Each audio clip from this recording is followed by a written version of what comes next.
আসসালামু আলাইকুম রহমতুল্লাহি ও বারাকাতু।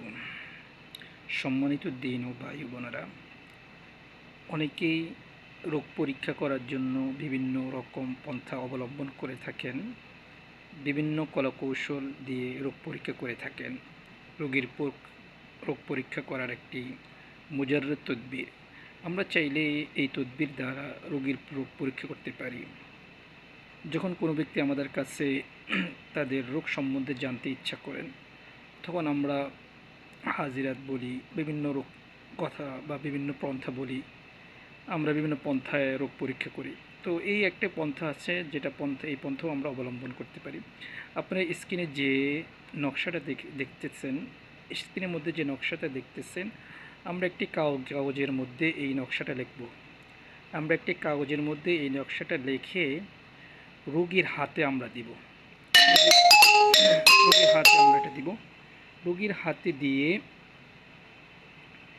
হাতে দিয়ে মুঠ করে আমরা বসতে বলবো।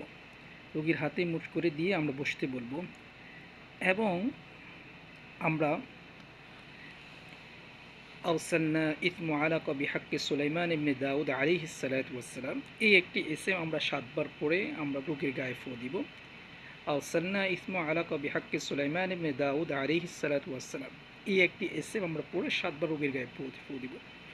তো ইনশাআল্লাহ রোগীর রোগ যদি জাদু হয় তাহলে মাথা এবং কোমর ভারী হয়ে যাবে। রোগীর রোগ যদি জাদু হয়ে থাকে তাহলে দেখবেন মাথা এবং কোমর ভারী হবে। আর যদি জিনের আছর থাকে তাহলে দেখবেন রোগীর হাত পাও শরীর কাঁপতে শুরু করবে।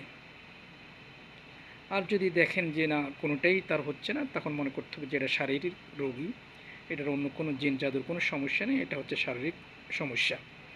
তাহলে আমরা এই তদবির দ্বারা রোগীর রোগ পরীক্ষা করতে পারি। আশা করি ইনশাল্লাহ যারা তদবির করে থাকেন বিভিন্ন রকম, তাদের উপকারে আসবে ইনশাআল্লাহ। এই তদবির দ্বারা আপনারা চাইলে উপকার নিতে পারেন। আপনারা চাইলে এই তদবির দ্বারা হাজিরাত করতে পারেন।